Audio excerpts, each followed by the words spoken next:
WBLQ 88.1 FM.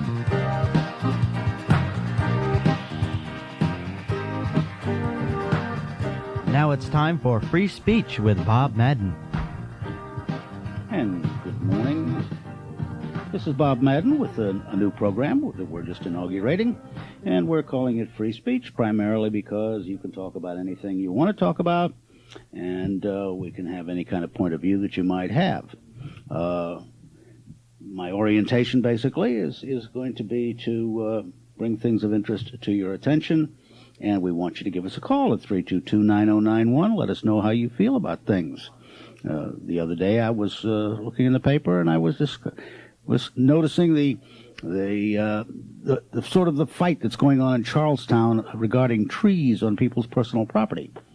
And I see that there are people in Charlestown that would like to see legislation to tell you what kind of trees and how many and where they can stand and how tall they can be on your personal property as to whether or not you can cut them down. We'd really like to know what your point of view is on this. If you'd like to give us a call at 322-9091. Do you think that that anybody on the street should be able to tell you how to decorate your property, or how to undecorate it, or how to landscape it or unlandscape it? You think that people should be able to get together and dictate to you what color to paint your house, or what brand of car you should buy and put in the driveway? You think that's right? Let me know. 322-9091. We're also got the same basic question that seems to be prevalent today, and this is the question on Walmart's pollution. I say Walmart's pollution, and that is because a lot of people have the point of view that Walmart's new addition would mean pollution in the way of noise, air pollution, sound pollution, which would then inhibit the neighbors and keep them from being able to enjoy their property. What do you think? You think that Walmart should be kept from expanding? We'd like to know. 322-9091. Kind of important questions we've got to deal with these days. And the reason that the reason that they're important, even though you may not live next to Walmart and even though you may not have trees in Charlestown, is who gets to tell who how to live? That's kind of interesting. It seems that it's getting more and more as to the people who have a little power can tell the people who don't have a little power how to live. Or is that new? I guess not. We have a guest today. The guest today is Hal Shurtleff. And Hal Shurtleff is the New England coordinator for the John Birch Society. And just to sort of to lead in here, I'd kind of I'm going to hit Harold cold with a couple of straight up questions, because years ago when I first heard of the John Birch Society, the mental image that I was given and the point of view that was put into my mind was that the John Birch Society was a bunch of militant dudes that slept with shotguns and sort of slept with one eye open, and that you had to be careful because if somebody announced himself as a bircher, you need to be careful what you said in front of them because they might get mad at you. Is that the way the John Birch Society is, Harold? Well, first off, I want to thank you for having me on again. I've been a guest on a previous show of yours several years ago. And no, that's a stereotype that is fostered upon the American people as it's not so much the Birch Society, it's an ideology. Do you believe in limited government? Do you believe in the concept of freedom? And if you do, you must be demonized because your views can be contagious. And before you know it, people will start asking the right questions, asking those elected officials the right questions, and jeopardizing their power structure. So instead of... You're trying to say that you have intentionally been, you said demonized. Demonized, that's the right word. And I'll give an example of it. I picked up my paper. I live up in Boston. Picked it up this morning before I came down here. And a columnist by the name of Jack Williams, also a TV anchorman and sometimes fills in as a radio show on WBZ, which is a very powerful station up there in the area. He hates the idea of free people owning weapons. And he uses the emotional appeal, of course, some of the tragedies, some of the shootings. And then he said, only those who support it, those are the fringe people who think keeping us safe from the UN.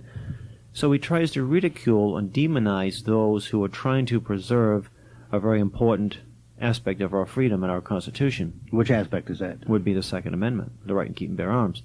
And so the question of demonizing, you read the article, and first you get emotional, and then you see, oh, but the only people who make an argument against Jack Williams are those kooks. You see, that's the image that he wants to have.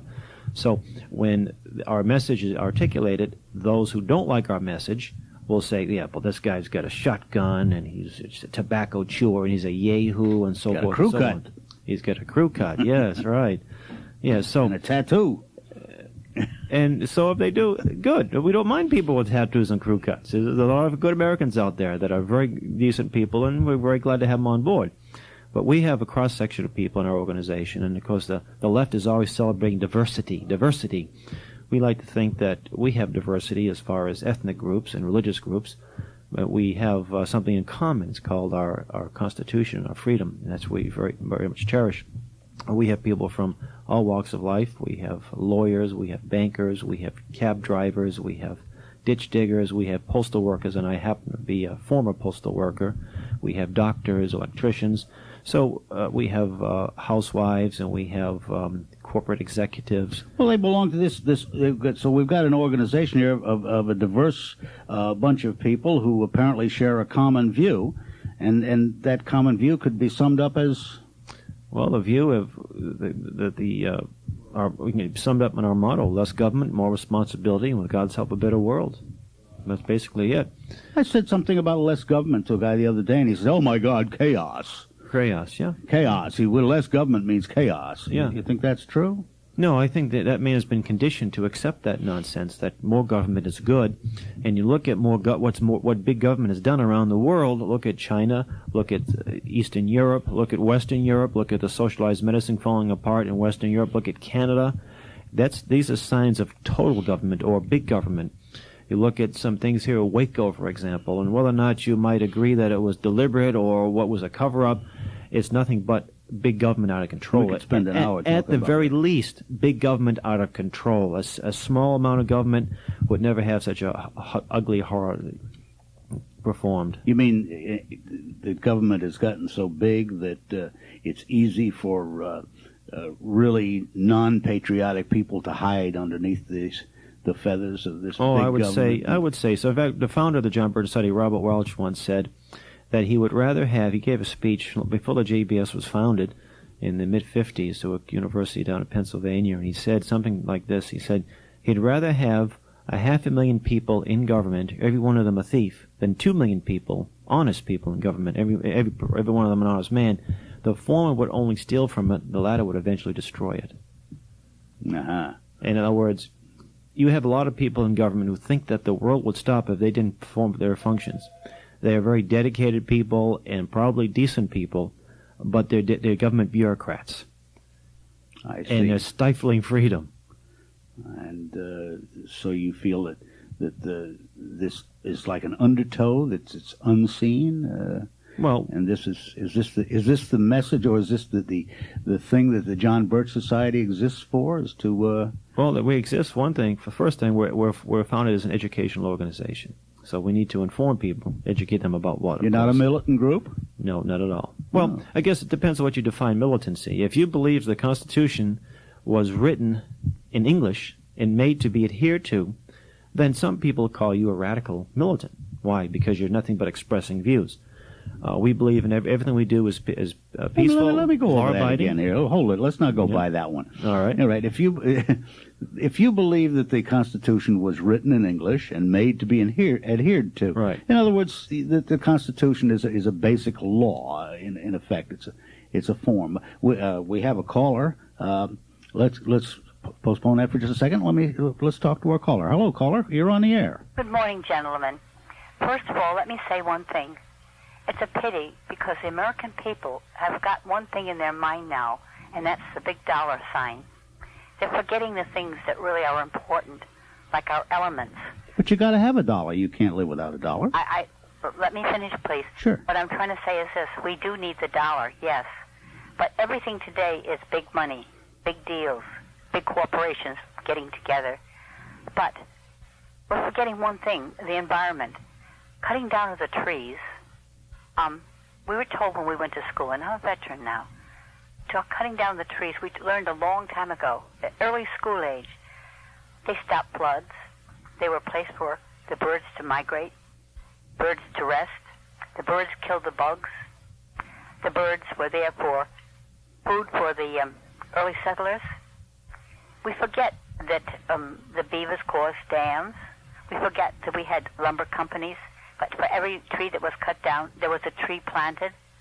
We forget, yes, the Constitution was written by. We needed guidelines. It needs guidelines. And I believe firmly in the Constitution. Forget that the Constitution was ever written. There was even talk sometime that they want to amend things in the Constitution. I'm an American first. I believe in America. But I don't like what they're doing to us. They're taking away our rights. Who's they? Pardon me? Who's they? You say they are doing these things. Who is they? The people that feel that they are in power. They are in power for a very short time. I can use Janet Reno as an example. Right now, I truly don't know enough about it, but she seems to be the fall guy for everything that happened at Waco. That's just an example, one mild example. Well, she's the head of the Justice Department. It was her operation. She said she assumes full responsibility, so she should be the fall guy. Yes, sir, I do agree with you on that. But supposing, and I'm saying supposing, and I have no complete concrete words that this is a truth, but supposing that the other people, the FBI or the CIA or whatever, did go in there and did use other things other than just tear gas. That's, again, supposing. We do not know, sir. No, we do know. We do know because we have their own videos that show a Delta Force firing at people running out of the building. They show the Bradley tank vehicles going in there. They show canisters being fired. So we do know. We knew this 6 years ago.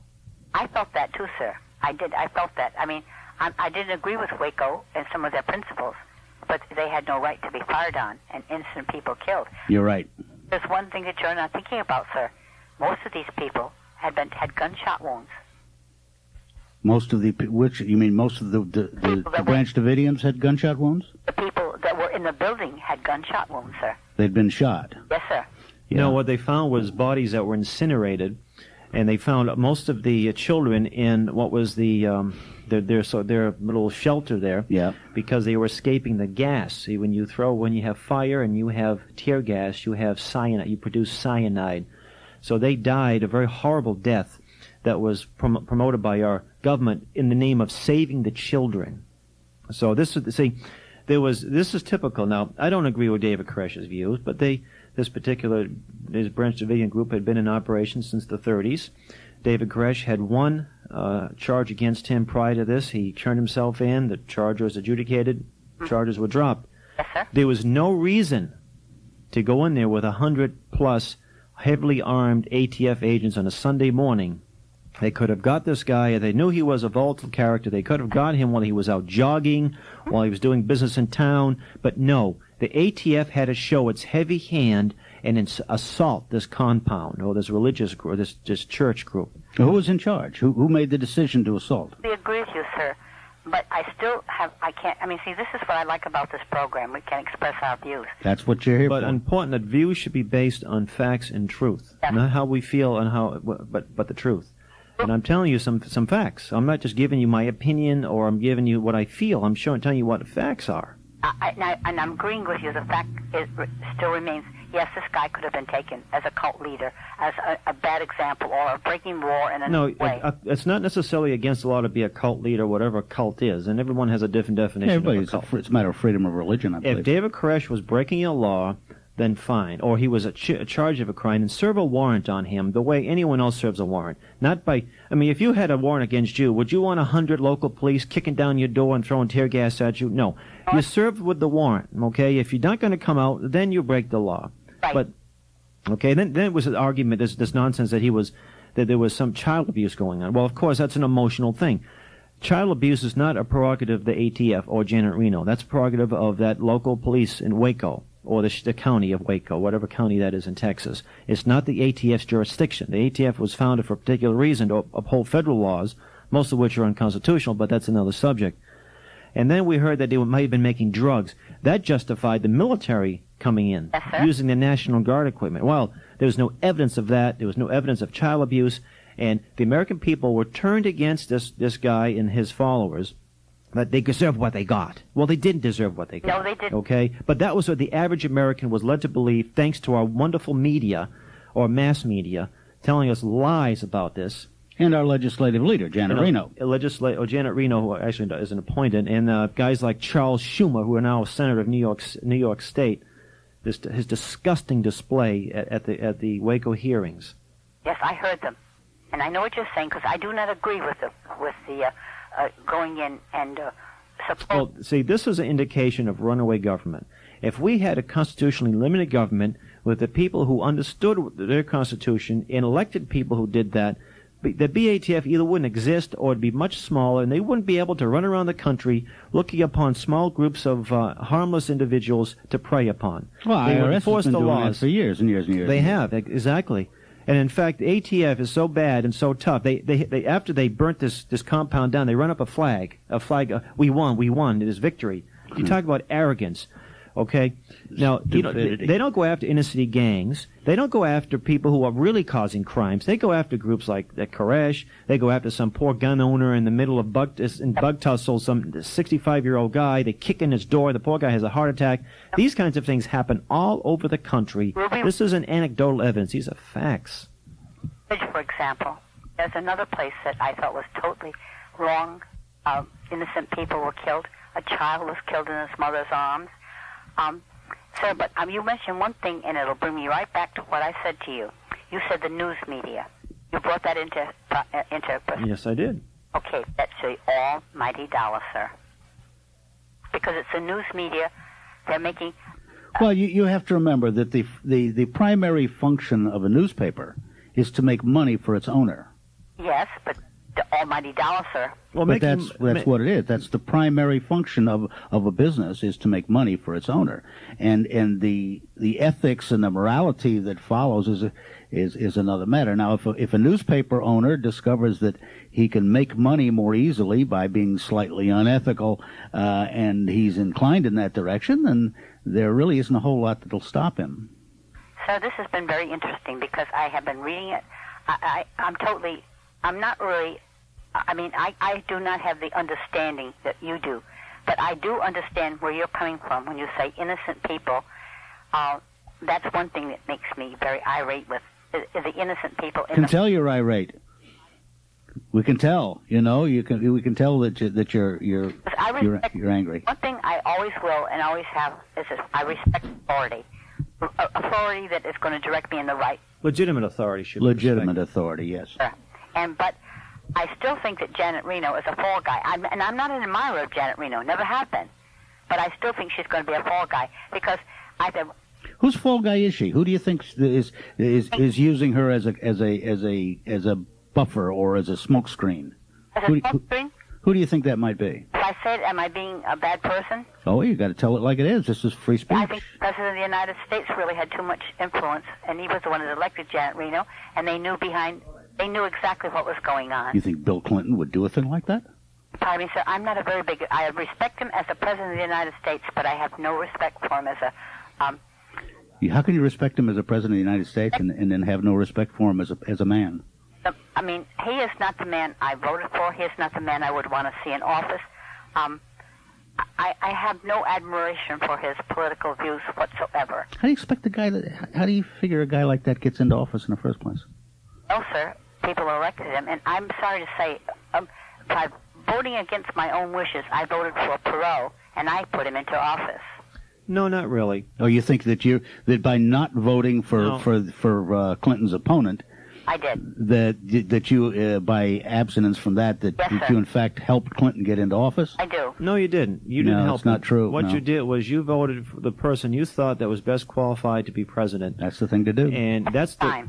And whether or not Perot was the person, that's debatable. But you're not to be blamed. I didn't vote for the Republican candidate either. Therefore, it's not my fault Clinton's in office. It's unfortunately, the misinformed Americans who put people like this in office, and then they return them to office. You can't really blame people for being for this particular thing because they are indeed misinformed. It's actually, in my mind, it's much worse than being misinformed. It's a matter of we trust people to bring us candidates, to put forth candidates who are capable and worthy of the job. They are representatives of the group that they represent. In this case, the Democratic Party. The Democratic Party put this person up as their best choice for candidate for President of the United States.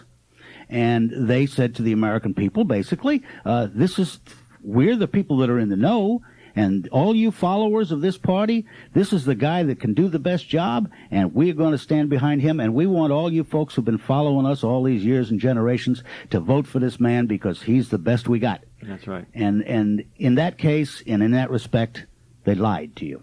I feel that we have been lied to, sir. I feel that I did not vote for him. I would not vote for him.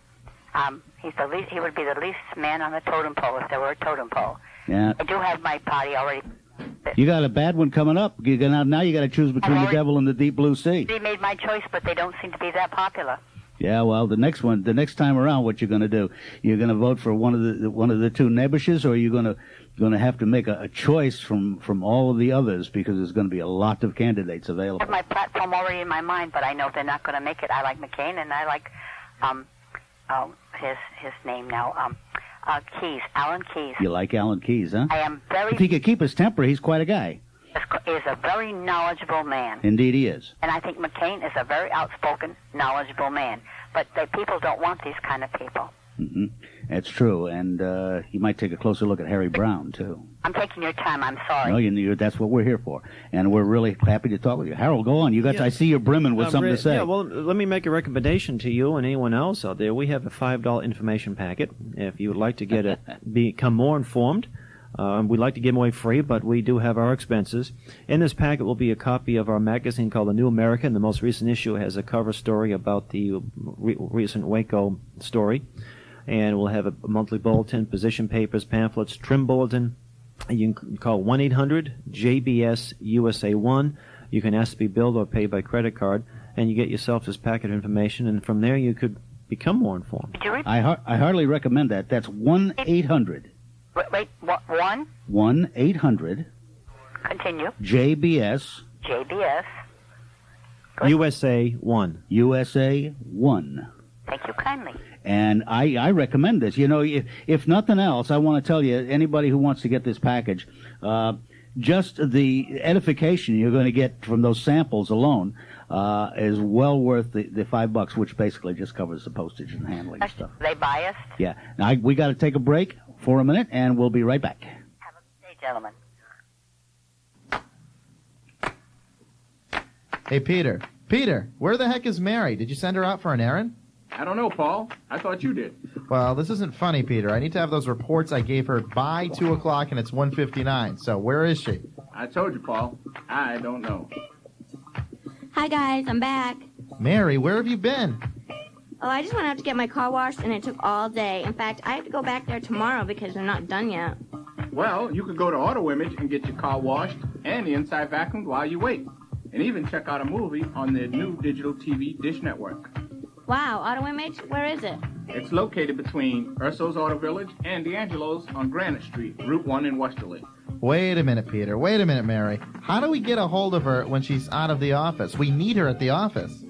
While she's at Auto Image, she can get a free pager with 1-year activation, or she can choose from one of their OmniPoint cell phones with free activation on credit or prepaid service. They also have a wide variety of accessories for beepers, cell phones, and automobiles. Wow, sounds like they have everything. Thanks, Peter and Paul. Auto Image, another proud contributor of WBLQ. Just tell them Peter, Paul, and Mary sent you. Stop, oh baby, but Indians, you working at the car wash. Working at the car wash, yeah. There's a new and unique restaurant located on 84 High Street in downtown Westerly. It's appropriately called 84 High Street Cafe and Catering Company. They serve breakfast 7 days a week. Breakfast menu items include huevos rancheros, omelets, focaccia frittata, and more. 84 High Street Cafe and Catering Company serves all kinds of sandwiches and soups for lunch, and 84 High Street Cafe and Catering Company is open for dinner, Wednesday through Sunday nights. 84 High Street Cafe and Catering Company serves prime rib, barbecue chicken, New York strip steak, salads, and more. They also do catering and private parties. Their phone number is 596-7871. That's 596-7871. 84 High Street Cafe and Catering Company, 84 High Street, downtown Westerly.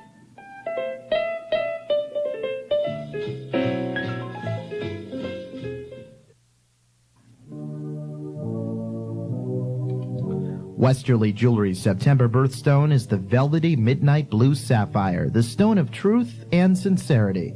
Imported from Burma, Australia, Thailand, Sri Lanka, and Tanzania, this gemstone is purported to bestow spiritual insight, peace, and happiness.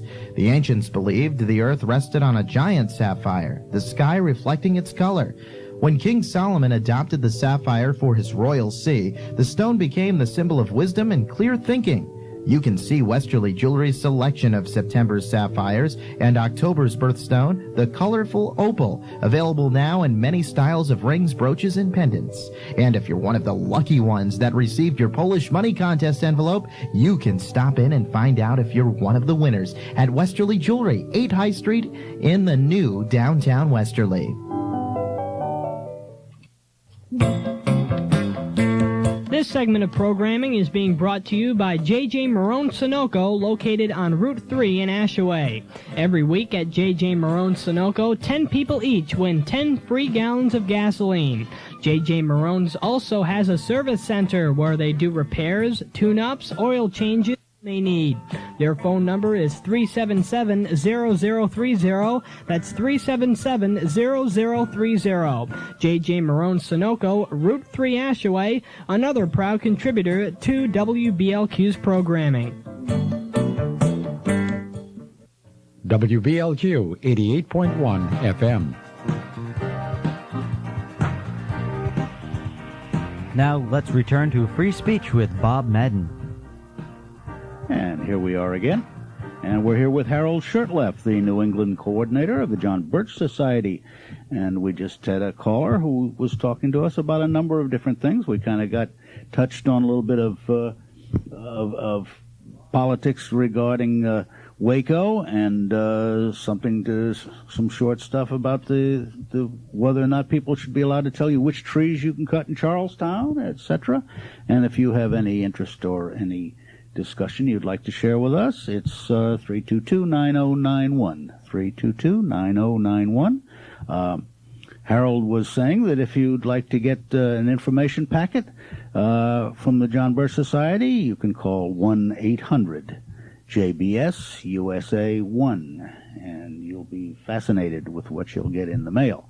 In a brown wrapper, of course, to protect. But you know, let me ask you a question, Harold. Because we're going to turn out we're going to be short of time here. I really, it's hard for me to believe that this time is flying so quickly. Time flies when you're having fun, but fastest hour in radio. Yeah, fastest hour.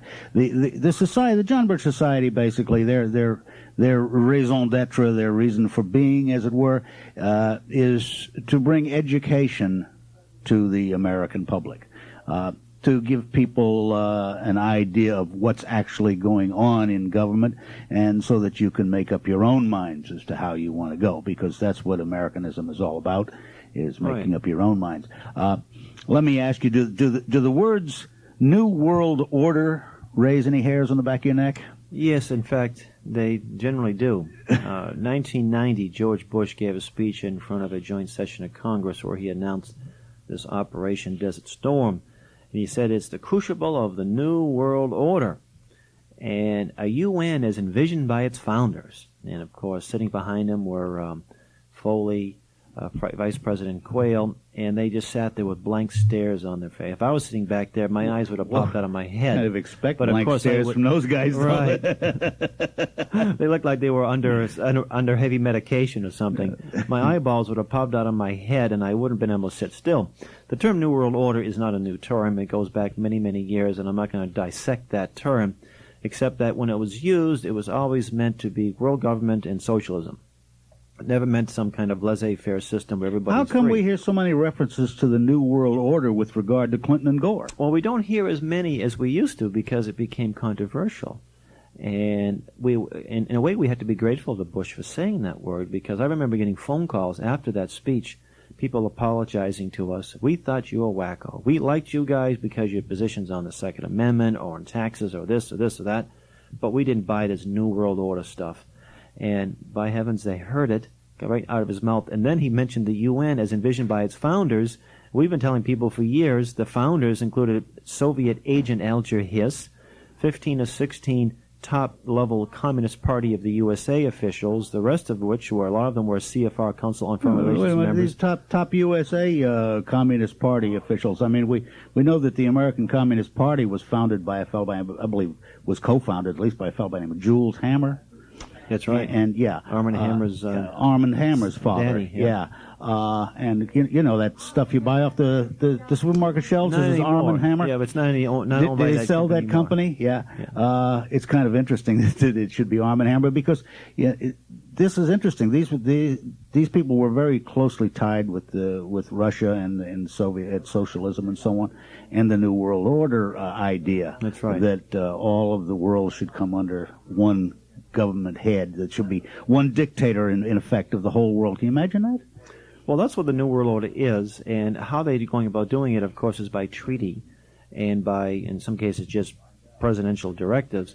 But in 1972, in the spring issue of Foreign Affairs Journal, a professor, Richard Gardner, Columbia University, and you know this old commercial, when E.F. Hutton speaks, people listen? Yeah. Well, when this Richard Gardner writes, people should read, because what he's writing usually happens. And Richard Gardner is not a household name, at least among most people. The Nostradamus of the 90s, eh? Well, he's not. He's just an insider, an intellectual insider.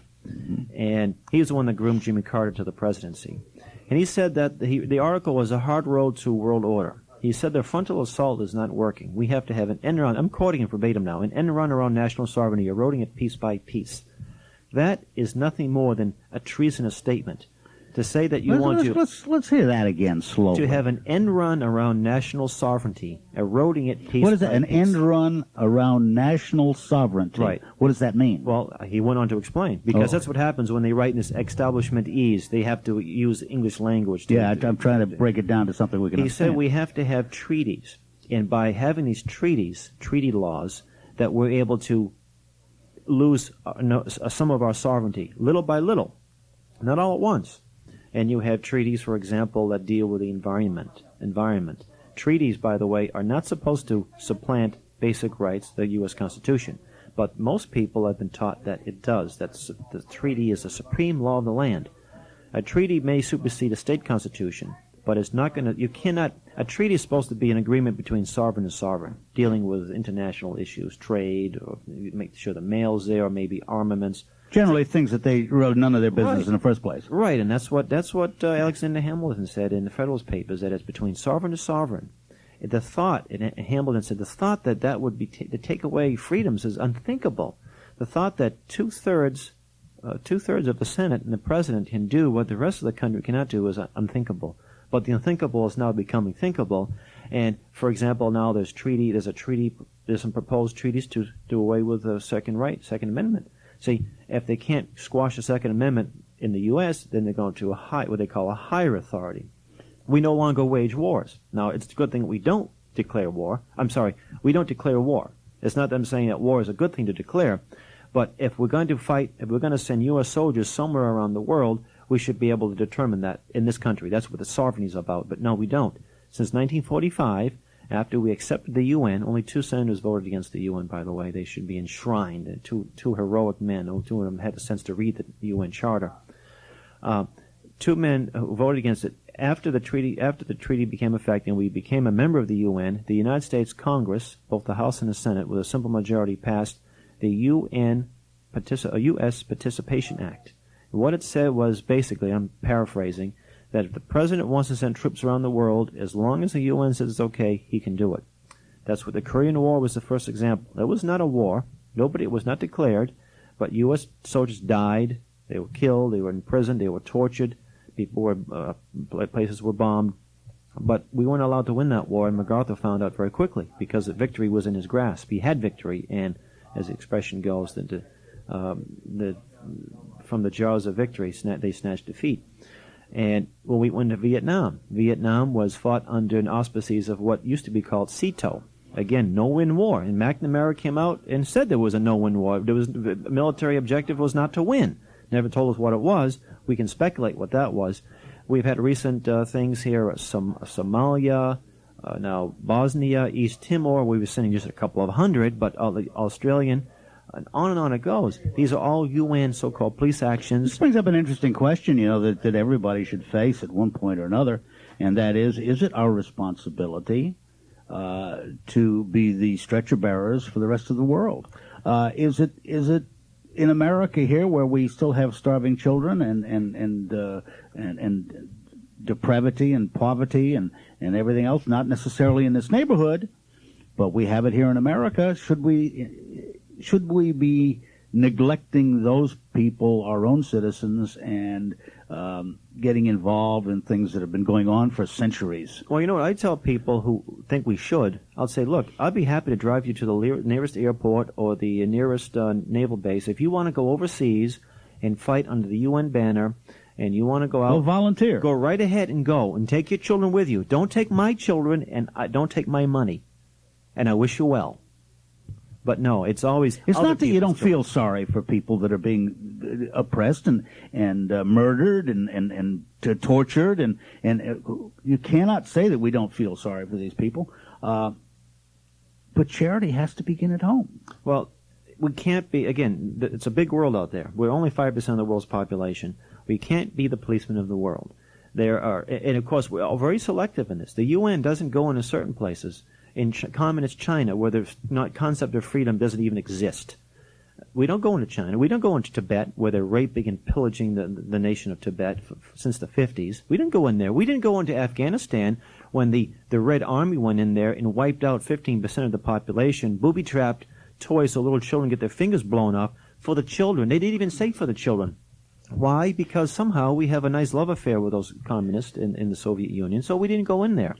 So in fact, and I hate to break in, but in fact, it seems that at all times, since as far back as history, at all times there are places in the world where this is going on, where this is man's inhumanity to man is taking place at any moment somewhere on the earth, and there is never a time, and has never been a time, when you couldn't go out and find someone that you could protect, someone that you could stand in front of and take a bullet for. The history of man is a history of brutality against man. So suddenly here, when Clinton his back is up against the wall, or whatever you might want to say, and suddenly we find ourselves a couple of new wars to get into that have been going on for hundreds of years. The same wars. All of a sudden, we've got to go over there, and we've got to spend American lives. We've got to kill young men.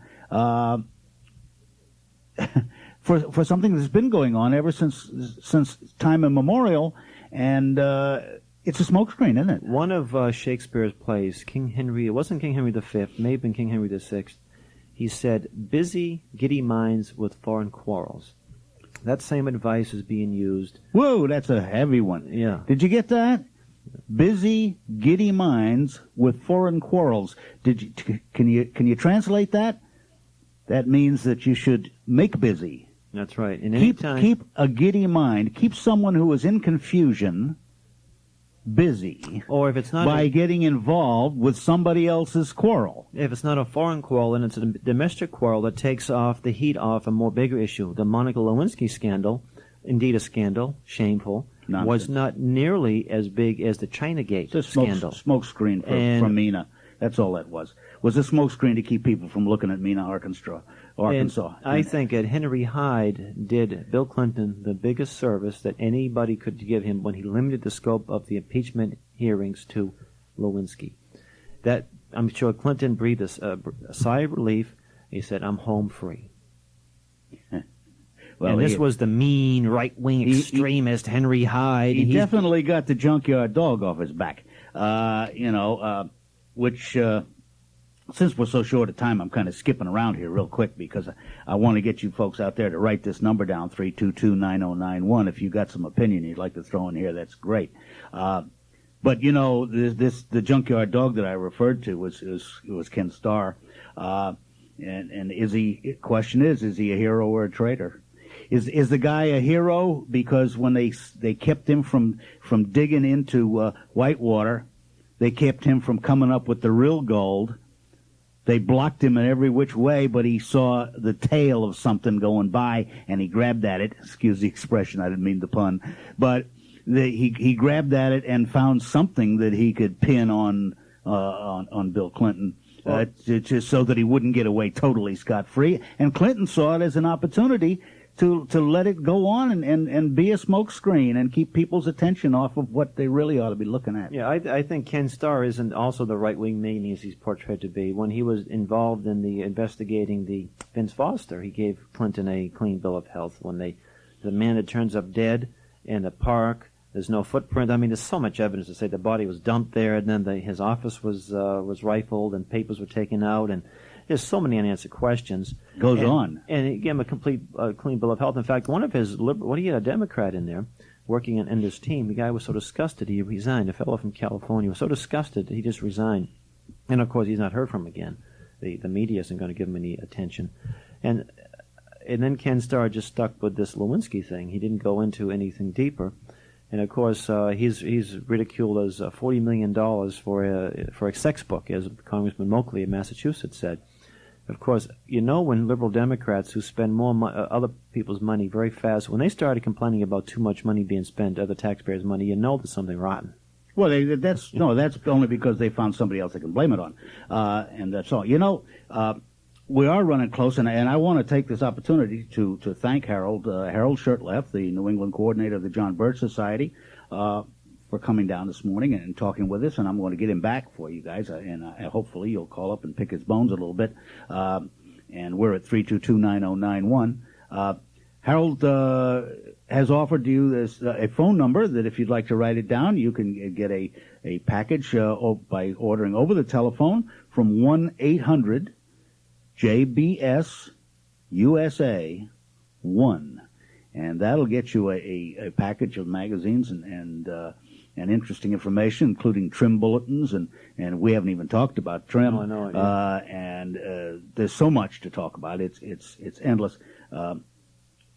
It seems that, you know, people will say, "Well, gee, I'm tired of this stuff.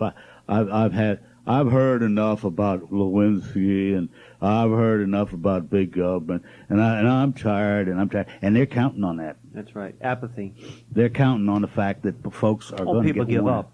Yeah, and then when you go to the polls, your mind says, "I don't want to accept that. I'm going to do what I've always done," and you're going to reach for that lever. Mm-hmm. You know, and when you reach for that lever this time, hopefully with a little bit of prodding, maybe the old gray matter will kick in, and you'll say, "Wait a minute, there's none of the above, so I got to do something." Right. You know, but that seems the way we're going. Harold, are there any other numbers or bulletins or notices that you'd like to give folks in the last couple of minutes we got here? Well, we have a local chapters in the state. We're going to be having some meetings up at the North Kingstown Library, which is in Wickford. Oh, geez, I wish I had my calendar in front of me, but I think it'll be the first Monday in October. If you want to call my office and get information about local activities, I'm in Boston, and if you can't get the number down, you can just call the John Birch Society in Boston. Well, you can call here. Sure. We'll call here, but I'm at 617-361-5066, and if you didn't get that, just again, call information in Boston, ask for the John Birch Society, you get my office. But we have meetings at a restaurant up in Warwick, and we hope to get something going on down here as well. We did have a meeting down here. In fact, we had a meeting down here back in January or February, and that led to, we showed a videotape on the International Criminal Court. One of the guys in attendance was a former state senator who was able to get a resolution that we proposed through the Rhode Island Senate. Great. Saying no to the ICC. So something like a small meeting can have a lot of ramifications. I would testify at the State House back in May of this year, and every state senator voted in favor of opposing the International Criminal Court. And it may not send reverberations through the establishment, but something like this shows what dedicated people can do, educate a lot of folks. A lot of folks know more about this subject than they did if we didn't do it. Well, thanks again, Harold, and we appreciate it. And you folks tune us in again next week for immediately following the morning show on Friday.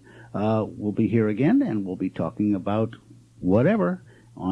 Yes, oh, yes, we are on Interconnect, by the way. I meant to mention that, Rhode Island Interconnect. Okay. We're on every Monday in the morning. I think it's either 11 or 12. I know they changed the times. What Rhode Island Interconnect is? Public access cable TV. Public access cable TV. It's on in every town and city in the Rhode Island, and also at midnight going into Tuesday morning. Good. So you can catch our programs every week here in Rhode Island. You hear that, folks? Let's do it. Well, thanks for tuning in, and we'll talk to you next week. This is Bob Madden and Free Speech.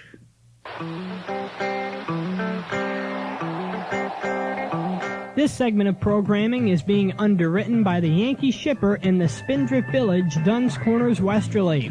At the Yankee Shipper, you can be sure your package will fly like an eagle to its destination. The Yankee Shipper is an authorized UPS and Federal Express shipping agent. In addition to that, you can send and receive your personal mail from the Yankee Shipper without any trouble. The Yankee Shipper also provides document services, typing, and copying. At the Yankee Shipper, you can check out their new art gallery with all kinds of local art. The Yankee Shipper is conveniently located in the Spindrift Village in Dunn's Corners, Westerly. The Yankee Shipper also provides faxing and courier service. Their fax number is 322-0940. Their phone number is 322-7363. That's 322-7363. The Yankee Shipper, the friendly shipper, bringing you this segment of programming on 88.1 WBLQ. I wanna fly like an eagle to the sea.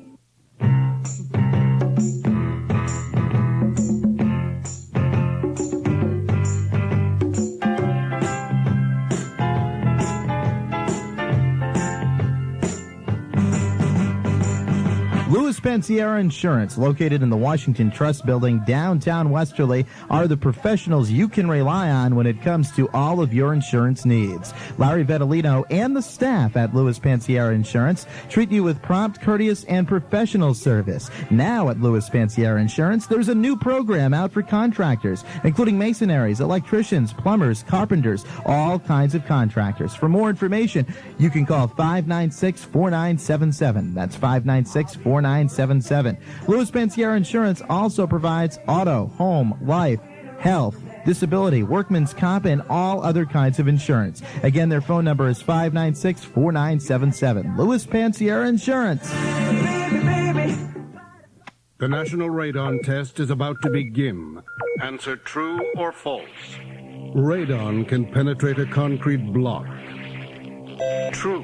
You can protect yourself from radon by wearing a gas mask. True. New homes can be built to protect your family from radon. True. Some people are immune to radon. False. When buying a home, you should always make sure it's been tested for radon. True. The Office of the Surgeon General strongly advises all homes be tested for radon. True. Radon is the second leading cause of lung cancer. True. You can call 1-800-SOS-RADON to find out how to get your family's home tested and made safer. True.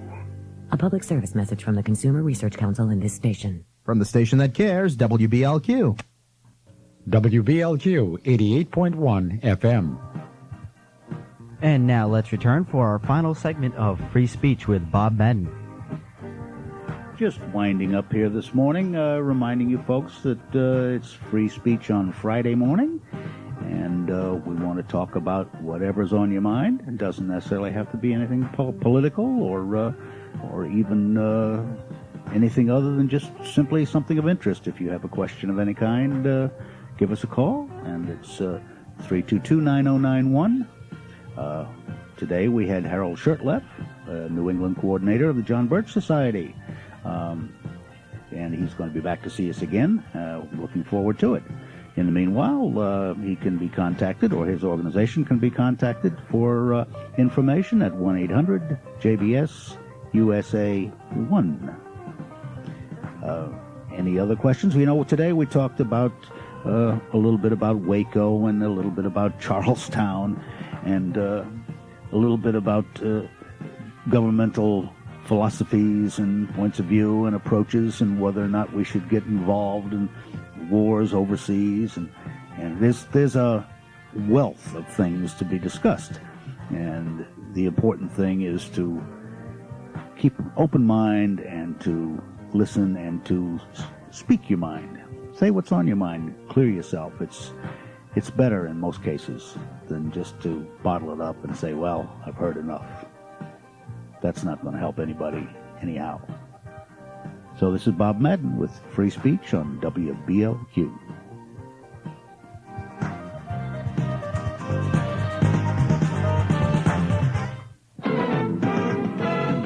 This is news from 88.1